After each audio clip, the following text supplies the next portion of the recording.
guys, it's Bailey. Welcome back to the channel. This is going to be a quick review of NYX Cosmetics' new Highlight and Contour Pro palette. A lot of you guys are probably well aware and maybe even over the contour palette trend that has been hitting the beauty world. Lots of people have been coming out with these palettes. In fact, I recently just reviewed the Too Faced Cocoa Contour palette that I can link to in the info bar below.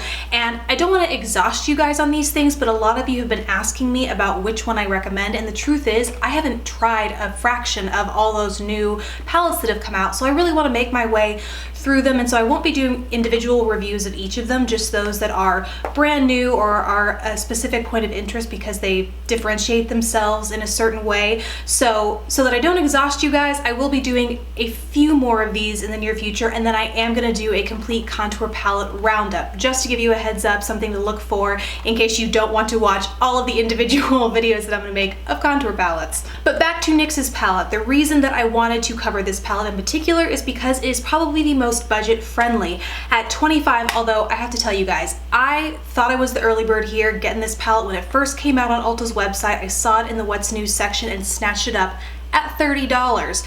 Since then, like right before I went to create this video, I saw that they lowered it to $25 or $24.99.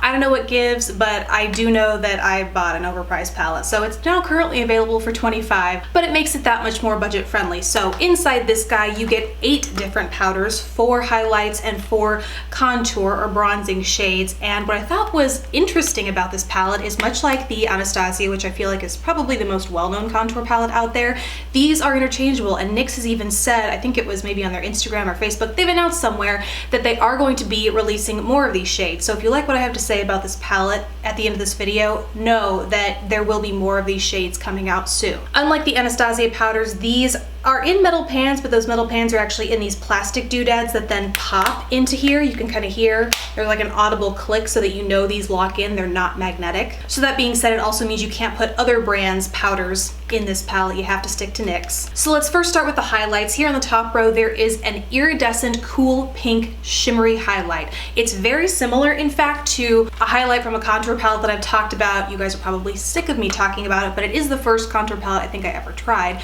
It is this from the IT Cosmetics My Sculpted Face. The two are nearly identical, but NYX's is a little bit more powdery and chalky, and just a heads up, that is something that I've encountered overall with these shadows, is they are on the drier side, and more often than not, they do tend to be a little bit chalkier, and as a result, I found that they tend to sink into my fine lines. Then you move one powder over, and there is a pink toned setting powder. This has more of a satin finish, and I found I liked it best for adding highlight places where I don't necessarily want the shimmer. So the center of my chin, or maybe even the tops of my cheekbones if I want a really subtle highlight without going full on shimmery. Moving once again one powder over, this is a yellow tone setting powder. Once again, has kind of a light satiny finish.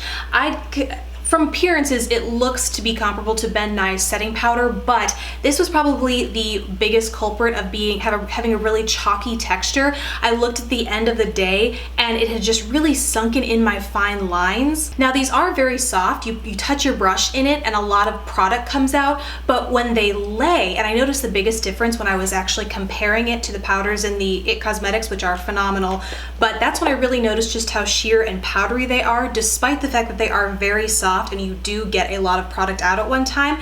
The thin texture just really led to this one in particular settling into my fine lines, and it was probably most noticeable because I did use it in my under eye area where I'm gonna have the fine lines, the smile lines, all that kind of stuff. Then the last highlight is a champagne shimmer, and it's not quite as shimmery as the pink, the first one that I mentioned, but it's definitely a difference between the other satin powders that I mentioned. So you definitely are gonna get that lit from within glow. Now I wanna talk contour shades, and I'm very mixed on these. So first I'll start with the positive, and that is that of all the pre-made palettes that I've tried so far, this is going to be the one that those looking for cool toned contours are absolutely going to love.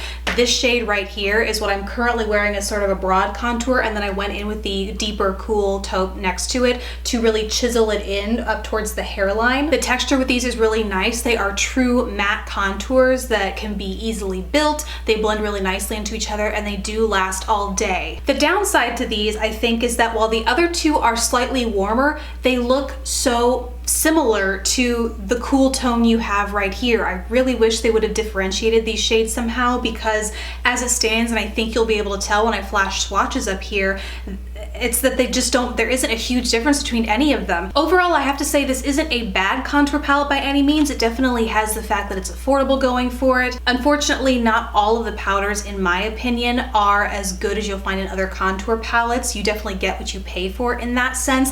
And I also think you do encounter a lot of waste with these shades because you do have so many contour powders here that look so similar. Keep in mind, however, that they are coming out with new shades, and so what I hope they eventually do is allow you to customize them before you even buy it, because if they're coming out with new shades and you still have to start with this, you're still gonna have that same waste and pay for it. So mixed thoughts on the NYX Cosmetics Highlight and Contour Kit, but it's something that I wanted to show you guys because it is the most affordable from the bunch. So that's it from me. Thank you guys so much for watching. Please don't forget to subscribe if you haven't already, and I will see you in the next video.